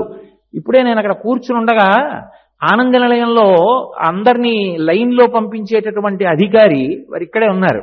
ఆయన నాతో ఒక అమృతతుల్యమైన మాట అన్నారు. ఏమండి, వెంకటాచలానికి వచ్చి ఆనంద నిలయంలో ఆ స్వామిని లిప్తకాలం చూస్తే మురిసిపోయేవాళ్ళు కోట్ల మంది ఉన్నారు. నిలబెట్టలేదు నిలబెట్టలేదు నిలబెట్టలేదు అంటారు. అక్కడికి వచ్చిన తర్వాత ఏవో మాట్లాడుకుంటారు పక్క వాళ్ళతో. అయ్యా అలా మాట్లాడకండి అన్నామనుకోండి అహంకారం వస్తుంది, మీరు మాకు చెప్పేవాళ్ళ అన్నట్లుగా ఉంటుంది. అందుకని వాళ్ళ మనసు గాయపడకుండా వాళ్ళకి ప్రయోజనం కలగడానికి నేను ఒక మాట అంటుంటాను, స్వామిని చూడండి స్వామిని చూడండి అంటూ ఉంటాను. వాళ్ళు వెళ్ళిపోతూ అయ్యో మేము పొరపాటు పడి అక్కర్లేని మాటల్లో పడ్డాం, కాలము దుర్వినియోగం అయిపోకుండా మీరు చేసిన హెచ్చరిక మాకు పనికొచ్చింది అని వెళ్ళిపోతూ ఉంటారండి. వాళ్ళకి ప్రయోజనం కల్పించడం కోసం నేను అక్కడ నిలబడుతూ ఉంటానన్నారు. అబ్బా ఎంత మంచి మనసురా అనుకున్నాను నేను. అది అవతల వారు మనసు పెట్టడం అంత తేలికైన విషయం కాదు. అందరూ మనసు భగవంతుడి దగ్గర పెట్టేశామనుకోండి ఇంకే తరించిపోయినట్టే ఉత్తర క్షణంలో. ఇన్ని ప్రవచనాలు ఎందుకు, ఇన్ని గ్రంథాలు ఎందుకు, ఇంత సాధన ఎందుకు? ఏమీ అక్కర్లేదు.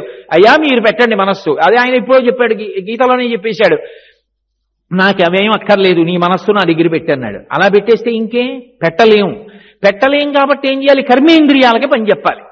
మనసు వెళ్ళటం లేదు, నువ్వు కర్మేంద్రియాలకి ఉపకరణం చేసుకో. ఈ కాళ్లతో కొండెక్కు, ఈ నోటితో గోవిందనామం చెప్పు, ఈ చేతులతో ఈశ్వరుడి సేవ చెయ్యి. అవి కర్మేంద్రియాలు చేస్తుంటే కొన్నాళ్లు పోయాక మనసు గుర్తు చేస్తుంది. అది దాని బలం, బలహీనత. ఏరా 2 నెలలకోసారి వెంకటాచలం వెళ్ళాలనుకున్నాం, 3వ నెల వచ్చేస్తోంది, ఇంకా వెళ్ళలేదు. 2 నెలలకోసారి ఓపిక ఉన్నన్నాళ్ళు కొండ నడిచి ఎక్కుదాం అనుకున్నాం, మనం వెళ్ళాలి కదా, డబ్బు కోసం తాపత్రయపడితే ఎలా? పోన్లే జనరల్ కంపార్ట్మెంట్లోనైనా వెళ్ళిపోదాం. ఇప్పుడు ఏమైంది? నీ మనసు అక్కడికి వెళ్ళడానికి నీ శరీరము కర్మేంద్రియముల యొక్క సంఘాతము కారణమైంది. అభ్యాసము చేత శ్రీరామ శ్రీరామ శ్రీరామ శ్రీరామ వ్రాస్తున్నాను అనుకోండి, అభ్యాస యోగేన తతో కొన్నాళ్ళకి ఏం చేస్తున్నా శ్రీరామ శ్రీరామ శ్రీరామ శ్రీరామ శ్రీరామ అన్నం అలవాటు. అందుకొచ్చింది భజన సంప్రదాయం. భజన మండళ్ళకి అంత పెద్దపీట ఎందుకేస్తారో తెలుసా అండి? పండితుడా పామరుడా సంబంధం ఉండదు, అందరినీ అందులోకి కలుపుకుంటుంది భజన. మాకు తూర్పుగోదావరి జిల్లాలో కుగ్రామం మల్లవరం అని, అక్కడ తిరుమల తిరుపతి దేవస్థానం వారు ఒక గొప్ప రామాలయాన్ని భజన మండలిగా కట్టించారు. వాళ్ళు చేసే భజన చూస్తే తెల్లబోతాం. మాకు కాకినాడలో ఉంది భజన మండలి. భజన ఏం చేస్తుంది అంటే మీ ప్రమేయం లేకుండా మీతో భగవన్నామని చెప్పిస్తుంది. సరికదా, విపరీతమైన సంతోషాన్ని పెంచుతుంది. కర్మేంద్రియములు భగవంతుడి వైపుకు తీసుకెడతాయి. అందరం వెళ్ళి భజనలో కూర్చున్నాం అనుకోండి, అందరూ తప్పట్లు కొడుతున్నారు, ఒకడు చిడతలు వాయిస్తున్నాడు, ఒకడేమో ఏదో డప్పుడు కొడుతున్నాడు, ఒకడేమో తాళం వేస్తున్నాడు, ఒకడేమో కంజరి వాయిస్తున్నాడు, ఒకడేమో గట్టిగా మైకు దగ్గర కూర్చుని భజన చెప్తున్నాడు. శ్రీరామనామము పలుకని వారలు అన్నాడు. మిగిలిన వాళ్ళందరూ శ్రీరామనామము పలుకని వారలు, రఘునామనామము పలుకని వారలు, రఘునామనామము పలుకని వారలు. ఏమవుతారు వీళ్ళందరూ? చెప్పడు. సీతారామనామము పలుకని వారలు అంటాడు. సీతారామనామము పలుకని వారలు. వీళ్ళు భజన చేస్తుంటారు. వీళ్ళందరూ ఏమవుతారు? వింటుంటాడు జాగ్రత్తగా ఏం చెప్తాడని. జీవించి ఉండుటని సారము అంటాడు. ఇది రామనామం గొప్పతనం. ఇప్పుడు గట్టిగా రామనామం చెప్తారు అందరూ. కాబట్టి అయిపోయింది భజనంతా. ఎవడింటికో వెళ్ళిపోతున్నాడు, వాడి మోటార్ సైకిల్ వాడు ఎక్కాడు. వెళ్ళిపోతూ కూడా శ్రీరామనామము పలుకని వారలు, రఘురామనామము పలుకని వారలు అంటుంటాడు. అంటే ఇప్పుడు తన ప్రమేయం లేకుండా తన నోరు కాసేపు రామనామం పలుకుతాం. ఇది కర్మేంద్రియముల చేత, అభ్యాసము చేత మనసుని తీసుకొస్తారు అక్కడికి. అలా మెల్లిగా రాముని యందు భక్తి ఏర్పడుతుంది, రామాయణం మీద భక్తి ఏర్పడుతుంది. ఇది ఉపాసనకి మార్గం. అప్పుడు ఏమవుతుంది? పండిన స్థితిలో మీరు ఏం చేస్తున్నారన్న దాంతో సంబంధమే ఉండదు. కలిసి వచ్చిందా, కలిసి రాలేదా, కష్టం వచ్చిందా, సుఖం వచ్చిందా. భగవాన్ రమణులు అంటారు, చెరుకు కర్రని పట్టుకుని కత్తితో నరికిన, పళ్ళ మధ్యలో పెట్టి నవిలిన, లేదా దాన్ని మరలో పెట్టి తిప్పిన, అది తియ్యటి రసాన్ని ఇస్తుంది తప్ప బాధపడేది మాత్రం ఉప్పగా ఎప్పుడూ ఉండదు. నిజమైనటువంటి పండిపోయిన భక్తికి వెళ్ళిపోయినటువంటి వాడు శరీరం ఏమవనివ్వండి, ఏది వస్తోంది ఏది పోతోంది సంబంధం ఉండదు. లోపల మాత్రం భగవంతుణ్ణి పట్టుకుని పరవశించిపోతుంటాడు. నిన్ను సేవింపగ నాపదల్పడమని, నిత్యోత్సవం బబ్బని, జనమాతృండనని, సంసార మోహంబు పైకొనని, జ్ఞానము గల్గని, గ్రహగతులు కుందింపని, మేలు వచ్చిన రాణి అవి నాకు భూషణములే శ్రీకాళహస్తీశ్వర అంటాడు దుర్జటి. అదిగో ఆ స్థాయికి వెళ్ళిపోయి యోగరతో వా భోగరతో వా సంగరతో వా సంగవిహీన యస్యద్ బ్రహ్మణి రమతి చిత్తం నందతి నందతి నందత్యేవ. శ్రీభాష్యం అప్పలాచార్య స్వామి వారిని విశాఖపట్నంలో ఉండేవారు. ఎవరైనా రామాయణం చెప్పండి అని అడగడమే లోపం. సంకలో రామాయణం పెట్టుకుని వాళ్ళ ఇంటికి వెళ్ళి రామాయణం చెప్పొస్తుండేవారు మహానుభావుడు. అటువంటి వారు ఒకప్పుడు ఎక్కడో జారి పడిపోయి నడుము విరిగిపోయింది. నేను వారి దర్శనానికి వెళ్ళాను. వారు మంచంలో ఉన్నారు. నేను అన్నాను, అయ్యో అయ్యా, మీరు వెళ్ళి ప్రతి ఇంట్లో రామాయణం చెప్పేవారు, మీరు రామాయణం చెప్తున్నారంటే అలా వినేవారు జనం. నడుం విరిగిపోయి కదలలేక ఇలా మంచంలో ఉండి చక్రాల కుర్చీలో పెడుతున్నారే, చాలా బాధగా ఉందండి అన్నాను. ఆయన నా వంక చురుగ్గా చూసి అన్నారు, బాధపడడం ఎందుకురా, ఈశ్వరుడు ఒకనాడు తిరిగి రామాయణం చెప్పరా అన్నాడు. ఇప్పుడు రామాయణం విందామనుకున్న వాళ్ళు నా దగ్గరికి వస్తే పడుకుని చెప్తున్నాడు. ఎన్నాళ్ళు తిరుగుతావురా, పడుకుని చెప్పన్నాడు రా, బెంగెందుకు అన్నారు. అది పండిన భక్తి. ఏమిటో ఇంతకాలం రామాయణం చెప్పాను, నడుము విరిచేశాడు ఈశ్వరుడు అనలేదు ఆయన. అది ఇక వాళ్ళని ఏ కష్టం చేత వాళ్ళ మనసు చిలిస్తుంది. ఎప్పుడూ రాముడే, ఎప్పుడూ సంతోషమే. గుండెపోటు వచ్చి వైద్యశాలకి తీసుకెడుతుంటే ఎదురుగుండా ఏ ఊరు నుంచో వచ్చిన వాళ్ళని పలకరించారు ఆయన. కొడుకు మీకు గుండెపోటు వస్తోందని చెప్పలేక, నాన్నగారండి వైద్యశాలకి తీసుకెళ్ళాలి, తొందరగా రండి, ఏమిటండి ఆ మాట్లాడడం, రండి నాన్నగారు అన్నాడు. ఆయన అన్నారు, పూర్వభాషీచ రాఘవా పలికి, కనపడితే ముందు పలకరించేవాడు రా రాముడు, రామాయణం చెప్పిన నేను వచ్చిన వాళ్ళని పలకరించకపోతే ఏం మర్యాదరా అన్నారు. అది కాదు రామాయణం జీర్ణం అవ్వడం అంటే, అది కాదు భక్తి అంటే. యోగరతో వా భోగరతో వా సంగరతో వా సంగ విహీన యస్య బ్రహ్మణి రమతే చిత్తం నందతి నందతి నందత్యేవ. అదిగో ఉపాసన పండడం అంటే అది. అది కార్తీక మాసం దగ్గరికి వచ్చేటప్పటికి ఉపాసన చాలా జాగ్రత్తగా చేసుకో. ఎందుకని ఋషులు ఎందుకు నిర్ణయం చేశారు అంటే, ఒకటి ప్రమాదము నుండి తప్పించుకోవడానికి మొదట ఇది చెప్పారు. ఏమిటి ప్రమాదం అంటే, కాలమునందు ఒక పెద్ద ప్రమాదం ఒకటి పొటమరిస్తుంది. ఎందుచేత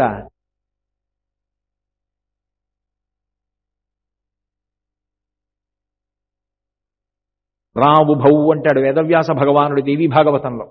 యమధర్మరాజు గారి యొక్క 2 కోరల్లో ఒక కోరని శరదృతువులో బయటికి పెడతాడు. వసంత ఋతువులో 2వ కోర పైకొస్తుంది. యమధర్మరాజు గారి యొక్క కోర ఎప్పుడు పైకొస్తుందో అప్పుడు పరమ భయంకరమైనటువంటి ప్రమాదములు జరుగుతాయి. జరిగి చదవడానికి చూడ్డానికి కూడా రోమాంచితమై ఒళ్ళు జలధరించేంత భయంకరమైనటువంటి సంఘటనలు జరిగి జనులు నశించిపోతారు. ప్రమాదములు పొడసూపడం ఒకెత్తు, ప్రమాదములు జరగడం ఒకెత్తైతే, అంటువ్యాధులు మొదలైనటువంటివి ప్రబలడం, వరదలు రావడం, అకాలమైనటువంటి వర్షాలు పడడం, బాహ్యమునందు సంపద పంట మొదలైనటువంటివి నశించడం, ఇవన్నీ కారణమై ఉంటాయి. ఇంత నష్టం జరగకుండా ఉండాలి అంటే ఈశ్వరుని యొక్క ఉపాసన ఒక్కటే మార్గం. భగవంతుని ఉపాసన చేశామనుకోండి, శ్రీ మనకి అనుగ్రహింపబడుతుంది. వెంకటేశ్వరుడికి శ్రీదేవి భూదేవి భార్యలు అంటే ఆయనకి ఏదో సరదా పుట్టి ఇద్దరిని పెళ్లి చేసుకున్నాడని భావన చేయకూడదు. ఆయన విభూతులవి. ఈ భూమి నుండి అనేకమైన సంపదలు వస్తాయి. అందుకే వసుంధర అని పేరు భూమికి. ఐశ్వర్యం ఎక్కడి నుంచి వస్తుంది అంటే భూమిలోంచే వస్తుంది. నేను ఇల్లు కట్టుకోవాలి, కావలసిన ఇటకలు ఎక్కడి నుంచి వస్తాయి? భూమిలోంచే. నేను కారు కొనుక్కోవాలి, కారు తయారు చేయడానికి ఇనుము ఎక్కడి నుంచి వస్తుంది? భూమిలోంచే. కారు నడిచే పెట్రోల్ ఎక్కడి నుంచి వస్తుంది? భూమిలోంచే. అసలు భవతి ఉన్నాడు అంటారు సంస్కృతంలో. ఉండడానికి ఆధారం భూమే, తినడానికి పంట భూమిలోంచే, అన్నీ ఇచ్చేది భూమి. అలా ఇవ్వాలా వద్దా? ఎవరిని అడిగిస్తుంది ఆవిడ?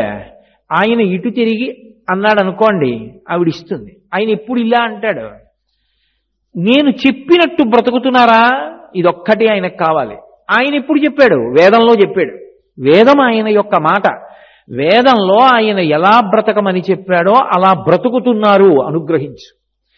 ఇప్పుడు పంట వచ్చింది, పంట పండింది, చేతికి రావాలి, అది శ్రీ అనుభవంలోకి రావాలి, తినాలి. తినాలి అంటే ద్రాపేయం ధస్సస్పతే దరిద్రం నీలలోహిత ఏషాం పురుషాణం ఆభేర్మోరోమో ఏషాం కించనా మమత్ అని ఎదుర్వేదం. అక్కడ సంపత్తి ఉండడం కాదు, అనుభవంలోకి రావాలి అంటే ప్రతిబంధకంగా రోగం లేకుండా ఉండాలి. ఎవరో పట్టుకొచ్చి నాకు ఇంత పెద్ద లడ్డు ఇచ్చారు, కానీ లడ్డు తినాలి అంటే నాకు మధుమేహం లేకుండా ఉండాలి. ఉంటే కదూ నేను తింటాం, లేకపోతే ఎలా తింటారు? తినలేరు. అందుకే వచ్చినటువంటి సంపద అనుభవంగా రావాలి అంటే మళ్ళీ భగవంతుని యొక్క అనుగ్రహం ఉండాలి.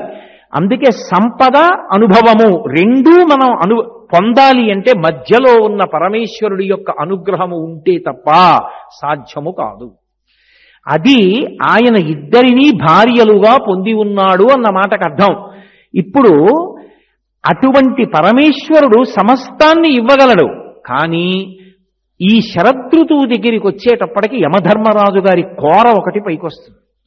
పైకి వచ్చిన కారణం చేత ఎక్కడ చూడండి పంట కాని, ఐశ్వర్యం కాని, మనుష్యులు కాని పరమ భయంకరమైన ప్రమాదములకు వశులై వెళ్ళిపోతూ ఉంటారు. దీన్ని తప్పించుకోవాలి అంటే ఆశ్వయుజ మాస ప్రారంభం నుండి భగవంతుని యొక్క ఉపాసన బాగా చెయ్యి. ఎక్కడ దోషం ఉందో దోషాన్ని మన్నించగలిగిన వాడు కూడా పరమేశ్వరుడే. అందుకని భగవంతుని యొక్క ఆరాధన చెయ్యండి. శరదృతువులో తప్పకుండా చెయ్యాలి, వసంత ఋతువులో తప్పకుండా చెయ్యాలి. అందుకే శారదా నవరాత్రులతో ప్రారంభం, అక్కడ వసంత నవరాత్రులు. 9 పట్టుకుంటే 9 అంకెలలో పెద్దది 10, 1 పక్కన 0 ఈ పూర్ణత్వాన్ని పొందాలి ఆయన పక్కన. దానికి ప్రమాదము నుండి తప్పించుకోవడానికి ఈశ్వరుడి పాదములు వినా వేరొక మార్గము లేదు. కొన్ని ఉంటాయి, వచ్చేస్తోందని తెలుసుకోగలమేమో, తప్పించుకునే మార్గం మాత్రం నీ చేతిలో ఉండదు. గంటకి 200 కిలోమీటర్ల వేగంతో గాలి వీస్తుందని తెలుసుకోగలవేమో, సముద్రం పొంగి కొన్ని 100 గ్రామాల్ని ముంచెత్తుతుంది అని తెలుసుకోగలవేమో, సముద్రం పొంగకుండా చేయలేవు. 200 కిలోమీటర్ల వేగంతో గాలి వీయకుండా చేయలేవు. కానీ అలా ఆపగలిగిన వాడు ఒకడున్నాడు, వాడు ఈశ్వరుడు. మధ్వాచార్యుల వారు సముద్రపుటున వెళ్ళిపోతున్నారు. దూరంగా ఓడ వెడుతోంది, బ్రహ్మాండమైన తుఫాన్ వచ్చి ఓడ ఊగిపోతోంది, ఇక మునిగిపోవాలి. ఆ ఓడలో ఒక విదేశీయుడు నాయకుడిగా ఉన్నాడు. ఆయన ఒడ్డు వంక చూశాడు. కాషాయాంబరములు కట్టుకుని మధ్వాచార్యుల వారు ఎడుతున్నారు. ఈ దేశంలో భగవంతుణ్ణి నమ్ముకున్న వారు ఏదైనా చేయగలరు వాళ్ళ ప్రార్థన చేత. ఆయన తెలుసుకున్నాడు. పెద్ద పెద్ద కేకలు వేశాడు, అయ్యా రక్షించండి రక్షించండి అని. కరుణార్ద్ర హృదయులు మధ్వాచార్యుల వారు. వెంటనే ఆయన తన మీద ఉన్న ఉత్తరీయం తీసి ఆకాశం వెపకిలా ఊపి ఆగో అన్నారు. అంతే, భక్తుడి ప్రార్థన పరమేశ్వరుడు మన్నిస్తాడు. తుఫాన్ అయిపోయి ఆగిపోగానే ఓడలో ఉన్నటువంటి నాయకుడు చిన్న పడవెక్కి ఒడ్డుకొచ్చాడు. మధ్వాచార్యుల వారి కాళ్ల మీద పడ్డాడు. అయ్యా, ఇంత అనుగ్రహించారు, ఓడ మునిగిపోవాలి, మీ అనుగ్రహం వల్ల తప్పింది ప్రమాదం, మీరొక్కసారి ఓడ దగ్గరికి వచ్చి మీకు ఏ వస్తువు కావాలంటే తీసుకోండి అన్నాడు. నాకెందుకయ్యా వస్తువులు, నాకు అక్కర్లేదు, ఏమీ అక్కర్లేదు, శుభం భూయాత్, మీరు సంతోషంగా ఉండండి అంటే. ఆయన అన్నాడు, కాదు కాదు, కృతీచ ప్రతికర్తవ్యం దేశధర్మ సనాతన, అందున ఈ దేశంలో ఆచారం, వచ్చి మీరు ఏదో ఒకటి తృణమో పణమో తీసుకెళ్ళండి, నాకు సంతోషం. వెళ్ళారు మధ్వాచార్యుల వారు. లోపలికి వెళ్ళి చూశారు, ఒక పెద్ద గంధపు ముద్దలో ఏదో ఉంది, ఇది కావాలి నాకన్నారు. తీసుకొచ్చి ఉడుపి క్షేత్రంలో పుష్కరిణిలో కడిగారు. శ్రీకృష్ణ భగవానుడు రుక్మిణీదేవికి బహూకరించడం కోసమని విశ్వకర్మ చేత చేయించినటువంటి బాలకృష్ణుడి యొక్క విగ్రహం అదే ఇప్పుడు ఉడుపి క్షేత్రంలో ప్రతిష్ఠితమయ్యింది. ఒకనాడు మధ్వాచార్యుల వారు ఉత్తరీయం ఊపితే తుఫాన్ ఆగిపోయింది. పరమేశ్వరుడే అనుగ్రహిస్తే ఉపద్రవములుండవు, అందరూ సంతోషంగా ఉంటారు. ఏ కాలమునందు ప్రమాదము పొటమరించే అవకాశం ఉంటుందో ఆ కాలమునందు దానికి నివారణోపాయంగా నేనొక్కడిని రక్షింపబడడం కాదు, నాకు 7 అంతస్తుల మేడుందండి, చాలా ఎత్తు మీద ఉందండి, సముద్రం పొంగొచ్చినా నాకేం అవదండి, అవసరమైతే ఆ ప్రకటన వెలువడగానే నేను మా బంధువుల ఇంటికి విమానంలో వెళ్ళిపోగలనండి, నేను భాగ్యవంతుణ్ణండి, అది ఈ దేశ లక్షణం కాదు. నేను బ్రతకడం కాదు, నాతో అందరూ బ్రతకాలి. కారణం, మాతాచ పార్వతీదేవి పితాదేవో మహేశ్వర, మా తల్లిదండ్రులు వాళ్ళు, మేమందరం వాళ్ళ సంతానం, అన్నదమ్ములం, అందరూ బ్రతకాలి. అందుకని శం ద్విపదే శం చతుష్పదే, మనుష్యులు కాదు, 2 కాళ్లున్న మనుష్యులు, 4 కాళ్లున్న జంతువులు కూడా సుఖంగా ఉండాలి. సుఖంగా ఉండాలంటే భగవదారాధన చెయ్యాలి. ఎవడు అటువంటి శాసనం చెయ్యగలడో, ఎవడు అలా ఫలితాన్ని ఇవ్వగలడో అటువంటి వాడు అనుగ్రహించిన నాడు అసలు అటువంటి దుష్ఫలితములు కలగకుండా, ఉపద్రవములు ఏర్పడకుండా కాపాడగలడు. అందుకే యమధర్మరాజు యొక్క కోర పైకొచ్చేటటువంటి కాలం కాబట్టి ఈశ్వరోపాసన చేత నువ్వు రక్షణ కల్పించుకో. మనకి ఋషులు సూచన చేశారు. మీరు ఎప్పుడైనా గమనించండి, శరత్కాలం వచ్చినా వసంతకాలం వచ్చినా పరమ భయంకరమైనటువంటి ప్రమాదముల గురించి మనం చదువుతూ ఉంటాం. ఋషి ఉత్తినే చెప్పలేదు, ఛాందసత్వం కాదు, ఉన్న విషయాన్ని ఉన్నట్టుగా అర్థం చేసుకోవడానికి వినయము భక్తి అవసరమై ఉంటాయి. అది సత్యము అన్న మాట యందు విశ్వాసం ఉండాలి. అందుకని ఈ ఉపాసనా క్రమం వచ్చింది. ఇక ఈ కార్తీక మాసం దగ్గరికి వచ్చేటప్పటికి దీపం యొక్క ఆవశ్యకత చాలా విశేషంగా ఉంటుంది. ఎంతో గొప్పగా, అసలు ఆశ్వయుజ మాసంలో వచ్చేటటువంటి అమావాస్య నాడు ప్రారంభం. ఒక దీపం కాదు, ఆవళి వరుస, దీపముల వరుస ఎప్పుడు ఏర్పడుతుంది? ప్రతిరోజు ఒక దీపం పెడితే మా ఇంట్లో 4 దీపాలు పెట్టి, మా పక్కింట్లో 4 దీపాలు పెట్టి, ఆ పక్కన 4 దీపాలు పెడితే దీపాలన్నీ కలిసి దీపాల తోరణం, దీపాల వరుస, దీపాల వరుసతో ప్రారంభం కావాలి ఆశ్వయుజ మాసం అమావాస్య నుంచి. ఇక ఈ మాసం వచ్చేటప్పటికి దీపానికి ఎనలేని ప్రాధాన్యత ఇస్తారు. కారణం ఛాందసత్వంతో పెట్టారనుకోకండి. దీపానికి ఒక శక్తి ఉంటుంది. ఆవు నెయ్యి కానీ నువ్వుల నూనె కానీ వేసి దీపాన్ని పెడితే ఆ దీపం నుంచి వచ్చేటటువంటి పొగ ఏది ఉంటుందో అది ఏ ఏ ప్రాణులు ఆ పొగని పీలుస్తాయో ఆ ప్రాణులన్నిటికీ కూడా దీర్ఘాయుర్దాయం కలుగుతుంది అని. ఏ కారణం చేత అంటే శనీశ్వరుడు కాదు, గ్రహానికి ఈశ్వరత్వం లేదు.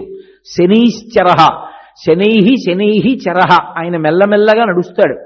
శనైశ్వరుడు హృదయము యొక్క నాడికి, ఆ జీవనాడికి ఆధిపత్యంలో ఉంటాడు. ఆయన ప్రీతి చెందాలి. ప్రీతి చెందితే ఆయుర్దాయం నిలబడుతుంది. నేను ఒకానొకప్పుడు దేవీ భాగవత వ్యాఖ్యానంలో ఒక చోట ఈ విషయాలు చదివి నాకు అనుమానం వచ్చి ఒక వైద్యుణ్ణి అడిగా, నాకు బాగా తెలిసిన వైద్యుణ్ణి, అసలు నిజంగా శరత్కాలంలో ఈ ఆశ్వయుజ మాసం కార్తీక మాసంలో అంత ప్రమాదం పొటమరిస్తుందా అని అడిగాను. అడిగితే ఆయన నాకు ఓ మాట చెప్పారు. కోటేశ్వరరావు, నాకు పురాణంలో ఏముందో తెలియదు కానీ నేను మీతో ఒక మాట చెప్తాను. మన శరీరంలో కొవ్వు ఉంటుంది.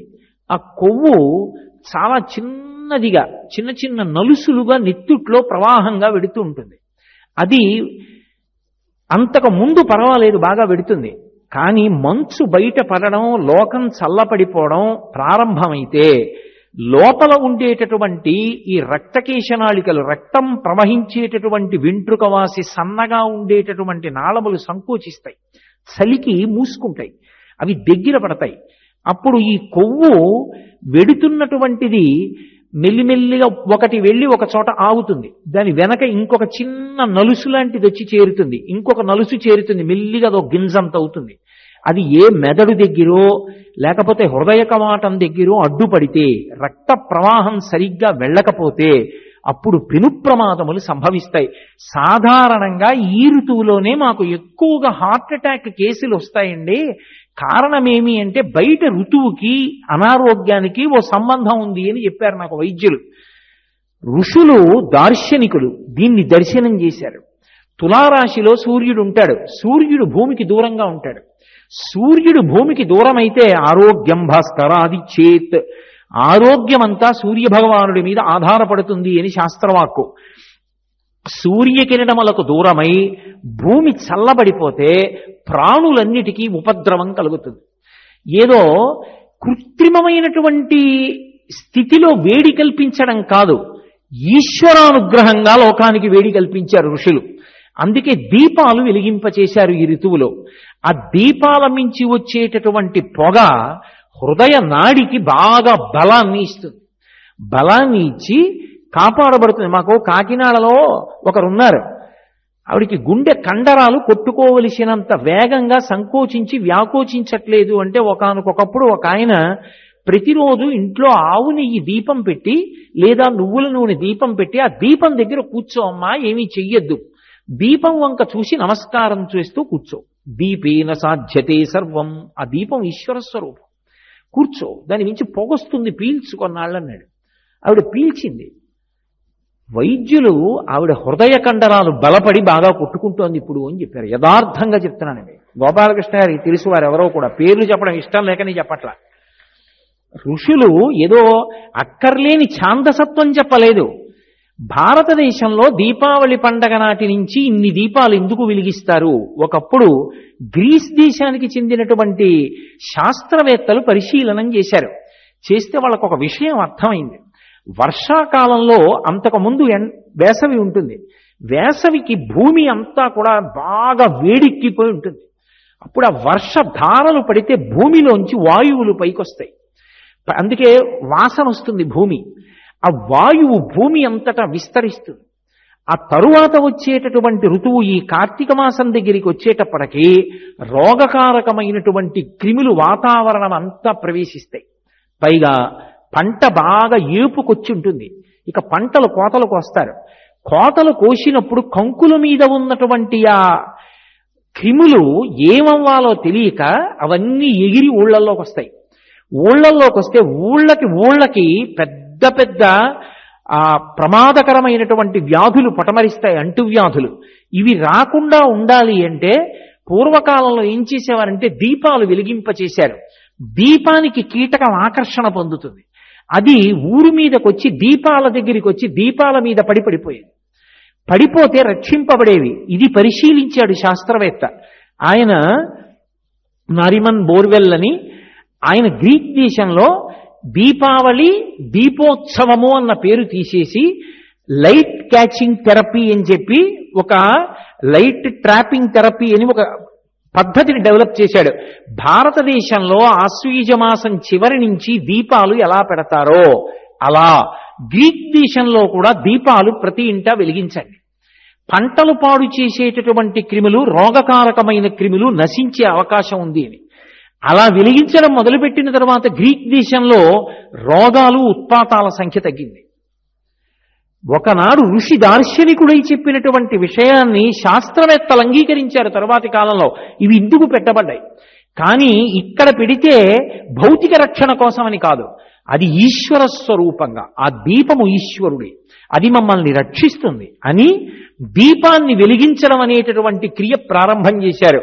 అలాగే మనకి ఈ కార్తీక మాసం దగ్గరికి వచ్చేటప్పటికి పౌర్ణమి తిథికి వెడితే ప్రత్యేకంగా దీపమే ప్రధానమై ఉంటుంది. దీపమునకు ఉన్నటువంటి ప్రఖ్యాతి ఇక దేనికి ఉండదు. మీరు దీపం ఎక్కడ పెట్టారు అన్న దాంతో నియమం లేదు. మీరు ఇంట్లో పెట్టారా, శివాలయంలో పెట్టారా, విష్ణువాలయంలో పెట్టారా, మఠంలో పెట్టారా, ఇది కాదు. మీరు దీపం పెట్టారా లేదా, ఇది ప్రధానం.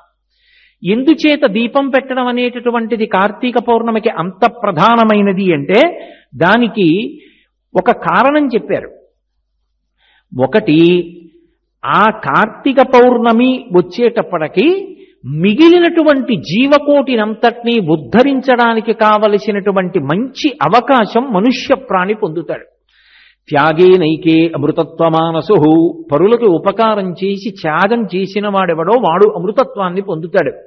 సమస్త భూతకోటికి ఆ తిథి నాడు మహోపకారం చెయ్యడానికి కావలసినటువంటి అనుగ్రహ శక్తి మనుష్యునికి ఉంటుంది. ఎలా అంటే దీపాన్ని వెలిగించి, కేవలం లౌకికమైన దీపం కాదది, అందుకే దీపారాధన అన్న మాట వచ్చింది. పుష్పారాధన లేకపోతే ఏదో నైవేద్యారాధన అలా ఉండదు. ఏదో ఈశ్వరుడికి నైవేద్యం పెట్టడానికి 4 అరటిపళ్ళు పట్టుకొచ్చారనుకోండి, అరటిపళ్ళకి ఆరాధన చేయరు. లేకపోతే గంధం అక్కడ పెట్టారనుకోండి, గంధానికి ఆరాధన చేయరు. దీపం వెలిగిస్తే దీపారాధన, దీపానికి ఆరాధన ఉంది. ఎందుకని దీపము పరబ్రహ్మస్వరూపం. నత్ర సూర్యో భాతి నచంద్రతారకం నేమా విద్యుతో భాతి కుతోయమగ్ని తమీవ భాంతమనుభాతి సర్వం తస్య భాసా సర్వమిదం విభాతి. ఎక్కడ ఇక సూర్యచంద్రులు కూడా ప్రకాశించకుండా ఒక్క పరమేశ్వర తత్వము మాత్రమే ప్రకాశించి కొన్ని కోట్ల మందిని అనుగ్రహింపచేస్తుందో అటువంటి ప్రకాశము వెలుగులకు వెలుగైనటువంటి ఆ దివ్య యొక్క స్వరూపమే పరబ్రహ్మం. అది ఆరిపోవడం ఉండదు లోకంలో. అందుకే పోతన గారు భాగవతంలో అంటారు, లోకంబులు లోకేశులు లోకస్తులు తెగిన తుది అలోకంబగు పింజీకటి కావల యవ్వండే కాకృతి వెలుగు అతని వేసే వింటున్ అంటారు. ఆయన ఎప్పుడూ అలా వెలుగుతూనే ఉంటాడు. అది అసలు ఈశ్వర స్వరూపం వెలుగు. అది ఈ లోకాల్ని పరిపాలించేవాళ్ళు, లోకాలలో ఉన్నవాళ్ళు అందరూ మహాప్రళయంలో సముద్ర జలాలలో లయమైపోయినా ఈ గాఢాంధకారానికి ఆవలవాడొక్కడు మాత్రం వెలుగులకు వెలుగై వెలుగుతూ ఉంటాడు. ఆ దీపం సాక్షాత్తు పరమేశ్వరుడు. అందుకే అటువంటి దీపాన్ని వెలిగించగానే ఆరాధన చేస్తారు.